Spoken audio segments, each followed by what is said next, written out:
Bonjour à tous et bienvenue sur Iris Factice, la chaîne spécialement dédiée à tous ceux qui aiment sentir bon.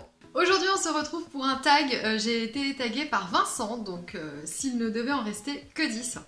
Donc là j'ai regardé mon antre, mon mausolée où je range mes parfums, et je me suis un petit peu sentie comme dans le clip de Madonna et de Justin Timberlake. Mais si vous vous en souvenez, 4 minutes pour sauver le monde. Tan, tan, tan, tan, tan, tan, tan. Ah, tic-toc, tic-toc. Tu me fais souffrir, Vincent. Donc j'ai pas réfléchi, j'ai attrapé les flacons les uns après les autres, je me suis dirigée vraiment de façon instinctive vers eux. Mon seul critère, c'était de ne pas prendre de parfums de collection privée ou de marques exclusives, de niche, etc. Appelez-les comme vous voulez. Donc là, je me suis vraiment concentrée sur des compositions qu'on peut trouver en circuit sélectif, donc chez Marionneau, chez Nocibé, etc. C'est déjà pas mal, hein, je veux dire, voilà, il y a du Dior, il y a du Chanel, il y a du Guerlain, je suis pas malheureuse, loin de là. Au global, ce sont des flacons qui sont quand même bien entamés et que je porte depuis plusieurs années, donc effectivement, au final, c'était instinctif, enfin, c'était surtout des habitudes et je suis complètement sûre d'avoir sélectionné des parfums dont je suis sûre. Je les ai plus ou moins classés par saison et donc on n'attend pas une minute de plus pour que je vous révèle le premier qui est Tocade de Rochas. Donc on va démarrer par les parfums d'hiver assez profonds. Donc Tocade, je vous en ai parlé plusieurs fois, une ambre avec une rose pour un résultat hyper doudou, hyper envoûtant. C'est un parfum très rassurant. Je trouve qu'il sent le... comment expliquer ? Il sent le tea time en fait ce parfum, donc il ne sent pas le thé. La chaleur d'un petit thé qu'on se fait quand on a envie de prendre une pause lors d'une longue journée fraîche, avec le réconfort des petits gâteaux qui vont avec bien entendu. Le suivant c'est mon infusion d'œillet de Prada, je l'adore, c'est avec celui-ci que j'ai compris que j'aimais l'œillet. Donc l'œillet qui apporte quelque chose d'à la fois poudré, d'à la fois piquant, épicé. Je le trouve assez singulier, si vous ne le connaissez pas, je vous conseille vraiment d'aller le découvrir parce que il est plutôt inattendu comme parfum. Parfum suivant pour la saison fraîche, bien évidemment, j'ai attrapé Féminité du Bois tout de suite, je me suis ruée dessus. Donc Féminité du Bois, c'est 10 sur 10 à chaque fois, il est envoûtant, féminin, racé. C'est un parfum qui est très intéressant à porter à même la peau, j'adore. Composition suivante, alors celui-ci je ne savais pas exactement où le placer. On va le mettre plutôt à l'automne et au printemps, c'est Dolce Vita de chez Dior. Voilà, donc un parfum qui me met tout de suite de bonne humeur, qui me donne tout de suite le sourire, qui rend la vie plus belle. Un floral épicé qui concentre toute l'élégance et tout le savoir-faire de chez Dior. Oh, composition suivante, encore un de chez Christian Dior. Donc là on passe au printemps, définitivement c'est le Forever and Ever. Alors Forever and Ever c'est une rose fraîche qui est peu connu malheureusement et qui est souvent en bas des étagères, mais quel dommage, celui-ci pareil, je vous encourage vivement à aller le découvrir, il est hyper efficace. Alors, il est très floral ado, on va dire ça comme ça, mais moi je le trouve très frais et très agréable à porter, c'est aussi un parfum qui met de bonne humeur. Ouh, le flacon est bien entamé, hein. Celui-ci je l'ai eu pour mes... j'ai dû l'avoir pour mes 24 ou 25 ans, c'était mes amis qui me l'avaient offert, je m'en souviens bien. Est-ce que parmi vous, certaines se souviennent de l'eau sensuelle Dior Addict, donc qui était un flanqueur de Dior Addict, et je lui trouve une similitude avec le Forever and Ever, un truc de fou. Donc l'eau sensuelle a été discontinuée malheureusement, merci Dior. On passe aux intemporels mythiques avant de terminer avec les parfums d'été. Bien entendu, je ne pouvais pas ne pas attraper mon or bleu chéri. Alors là je l'ai prise en eau de parfum, c'est vraiment la concentration eau de parfum que je préfère, bien que je l'aime dans ces trois concentrations. L'eau de parfum est beaucoup plus mielée et c'est ce qui la rend facile dans le sens où elle est à la fois capiteuse, envoûtante, mais elle garde quelque chose de très floral et de très léger. Oui je sais, ça paraît très antagoniste dit comme ça, allez découvrir l'or bleu si vous ne le connaissez pas. C'est un des parfums les plus anciens du patrimoine français. Ne serait-ce que pour votre culture, il faut avoir découvert cette merveille de chez Guerlain.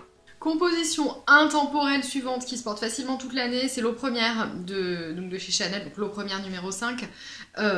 J'ai rien à dire, un parfum qui fait tout, toujours élégant, il est jamais too much. L'eau première c'est vraiment un must-have. Alors chez Chanel, maintenant que j'y pense, j'aurais peut-être pu à la place du Dior Forever and Ever prendre l'eau tendre, qui a ce côté à la fois tendre, floral, mais moins fifi que ne peut l'être Dior Forever and Ever. Mais d'un autre côté, je me suis dit, bon, allez, je change plus quoi. Enfin, c'est ce qui est drôle aussi dans le tag, c'est d'y être allé vraiment comme ça, spontanément. Intemporel suivant, vous vous en doutez, voici venir l'infusion d'iris de Prada, donc je ne paraphrase pas et je ne disserte pas à son sujet davantage que dans toutes mes autres vidéos. Regardez comme il est mignon, c'est 30 ml ça, vous voyez, c'est vraiment tout petit dans la main. Hein. Je vous encourage souvent à n'acquérir que prioritairement de petits flacons.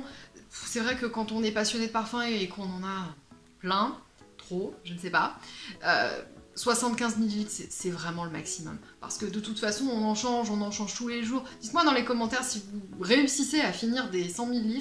Bon, évidemment que ça m'est arrivé, mais à force quand on a plusieurs flacons, on a du mal. Et je constate que les seuls que je parviens à terminer, ce sont les 30 ou les 50 ml à ce jour. Sauf effectivement, là parmi ma sélection, bah, vous voyez le Dior Forever and Ever, mais je l'ai depuis des années. Donc finalement, heureusement que j'ai fini par descendre son niveau.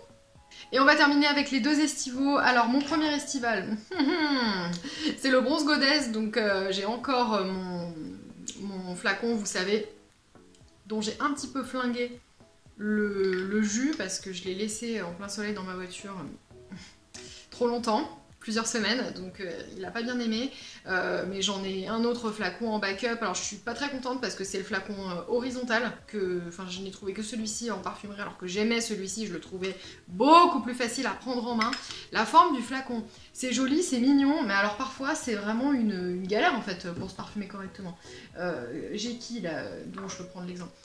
Dolce Vita, ça va. Ça va, mais d'autres flacons comme, et bien là je l'ai juste ici, hop, le parfum d'été de chez Kenzo, c'est pas, pour la prise en main, c'est quand même pas ultra optimal. Ça compte aussi, et chez Chanel, pour ne citer que les rois de la praticité et de la simplicité, mais qui devient au final quelque chose de snob, et bah oui, on a fait un flacon simple, toujours le même, mais au moins un flacon pratique pour tous les jours. Genre, on vit dans la vraie vie, hein. C'est du luxe, mais bon, on reste quand même des humains qui aiment bien aller à l'essentiel. Bon, je m'égare, comme dans beaucoup de mes vidéos, je termine avec le dernier estival que j'ai sélectionné. Alors, c'est vraiment le moment où j'ai bloqué. J'ai bloqué devant ma boîte, et je me suis dit... J'ai regardé Bronze Goddess, et je me suis dit, bon, qui va être ton partenaire? Surprise, j'ai pris Coconut Fizz. Voilà, instinctivement, je me suis dirigée vers Coconut Fizz. Alors, il est plus sucré que ce que je porte actuellement. Bon, là, on est au mois d'avril, donc c'est plus difficile de se rendre compte de ce qui va se passer, des envies que l'on va avoir quand il fera vraiment très chaud. Je vous en ai fait des éloges dans une vidéo dédiée l'année dernière, donc au moment de sa sortie. Bah, écoutez, je passerai l'été en Bronze Goddess et en Coconut Fizz, ma foi. C'est vrai que j'ai pas mal hésité avec le Jardin en Méditerranée, donc de chez Hermès, qui est beaucoup plus élégant. Enfin, c'est pas du tout le même délire, hein. Ce sont toutes des eaux fraîches, mais pour autant elles sont toutes différentes.